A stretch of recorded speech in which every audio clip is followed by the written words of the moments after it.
So hello friends, welcome back to our channel Shiva S bike point.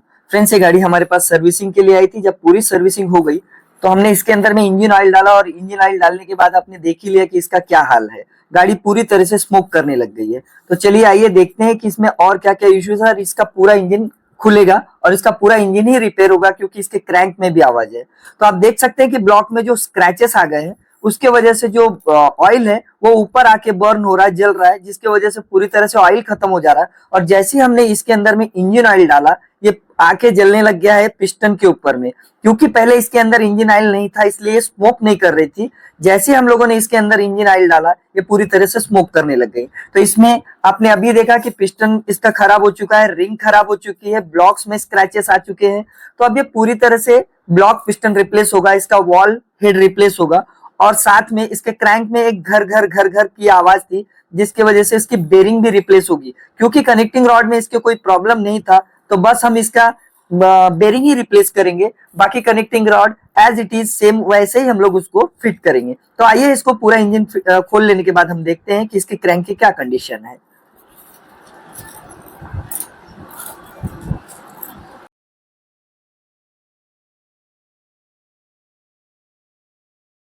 जैसा कि हमने बाहरी इसको चेक कर लिया था कि इसकी कनेक्टिंग में प्ले नहीं है, पर इसके क्रैंक में घर घर आवाज थी। तो हमने अभी फिर से चेक किया तो हमें पता चला कि इसके क्रैंक की बेरिंग पूरी तरह से जा चुकी है।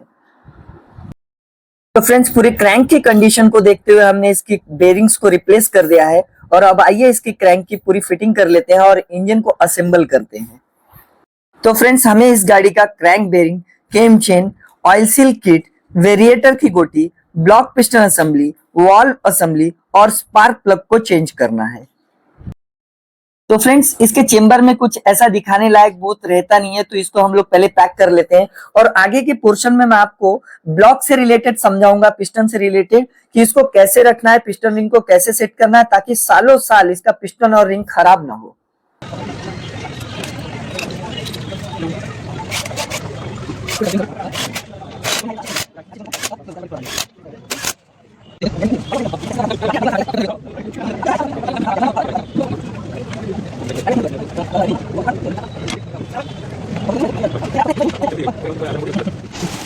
तो फ्रेंड्स, आइए मैं आपको अब पिस्टन रिंग की पोजीशन को समझाता हूँ।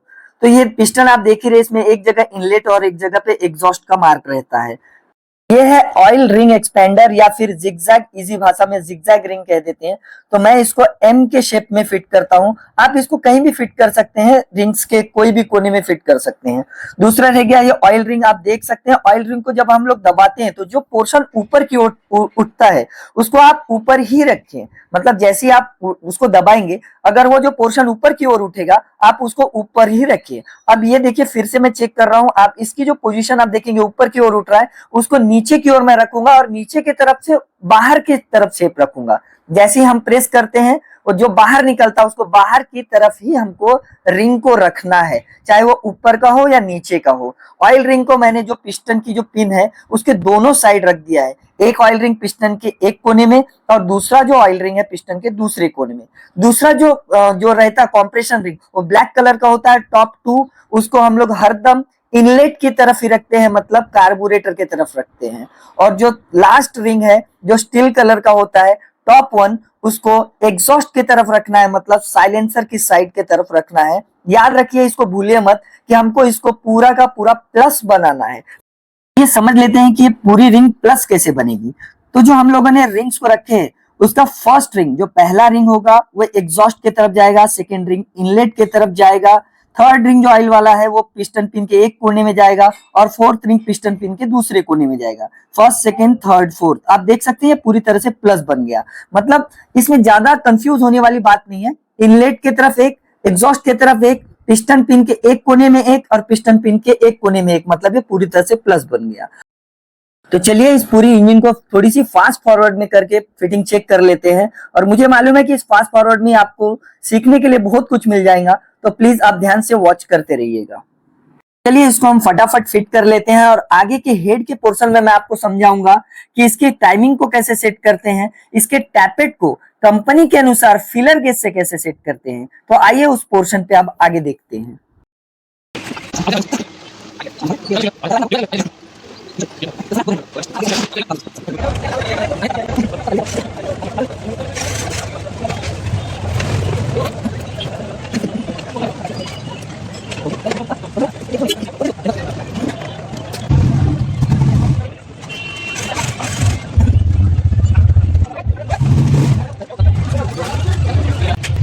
आइए अब हम लोग टाइमिंग के पोर्शन को समझ लेते हैं। जो मैग्नेट की टी है उसको चेम्बर के मार्क से मैच कर लेना है, और जो टाइमिंग की जो स्प्रोकेट है जो केमशाफ्ट में लगी रहती है, केमशाफ्ट को फ्री पोजीशन पे रखना है, मतलब केमशाफ्ट दोनों तरफ घूमना चाहिए, और जो मार्किंग है उसका 1 ऊपर की तरफ और 2 नीचे की तरफ रख के केम स्प्रोकेट को मैच करके अच्छी तरह से उसके बोल्ट्स को लगा लेना है। की टाइमिंग लगा लेने के बाद जो हमारा सबसे मेन पोर्शन होता है वो है टैपेट की सेटिंग। फ्रेंड्स, ये जो टैपेट की सेटिंग होती है कई मैकेनिक्स अपने हाथ से कर देते हैं, जिसकी वजह से टैपेट जाम या ढीला हो जाता है। तो आइए हम देखते हैं कि कंपनी का जो रेकमेंड किया हुआ है वो उसकी सेटिंग कैसे होती है। तो सबसे पहले आपको फीलर गेज, एक टैपेट पुलर और 8-9 की रिंग की जरूरत पड़ती है। तो जो कंपनी ने रेकमेंड किया है उसको ये किया है कि इनलेट का जो पोर्शन है उसमें 0.14 और एग्जॉस्ट के अंदर में 0.14 mm को कंपनी ने रेकमेंड किया है एक्टिवा के अंदर में। तो आपको करना यह है कि इनलेट के पोर्शन को सबसे पहले नट को लूज करके 0.14 के फिलर गेज से उसका क्लियरेंस 0.14 बना लेना है, और सेम वैसे ही आपको एग्जॉस्ट जो साइलेंसर का साइड है उसमें भी 0.14 का ही क्लियरेंस बनाना है जो कंपनी ने रेकमेंड किया है। तो एग्जॉस्ट को भी सेम वही करना है, फिलर गेज से आपको 14 का क्लियरेंस सेट करना है। फ्रेंड्स, कंपनी का रिकमेंडेड सेटिंग करने से दो फायदे हैं। एक तो इसकी टैपेट में कभी आवाज जल्दी नहीं आती है, और दूसरा इसका कॉम्प्रेशन लूज नहीं होता, क्योंकि आप सभी को पता है कि स्कूटर का बहुत जल्दी कॉम्प्रेशन लूज हो जाता है। तो ये सेटिंग करने के बाद कभी भी आपका जो कॉम्प्रेशन से रिलेटेड इश्यू है वो नहीं आएगा।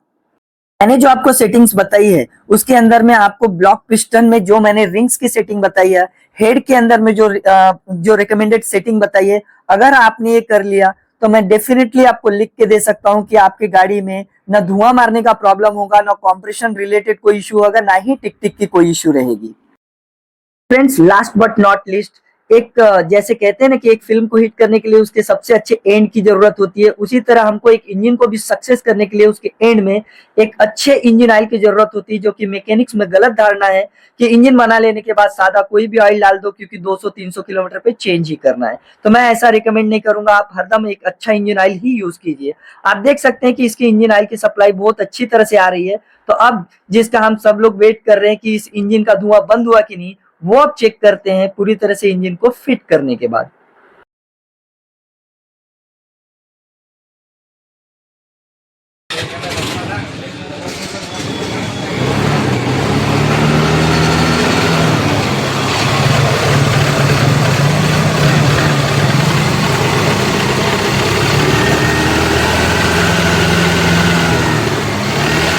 फ्रेंड्स, आपने आज देख ही लिया कि हमने आज जितनी भी सेटिंग्स किया है वो टोटली पूरी तरह से सक्सेस हुआ है, और गाड़ी बिल्कुल भी धुआं नहीं मार रही है फुल रेस करने के बावजूद भी। तो आपने जो मेरे चैनल पे आज अपना समय दिया उसके लिए बहुत बहुत धन्यवाद। ऐसे ही किसी वीडियोस के साथ आगे मिलते हैं। Thank you for watching. जय हिंद।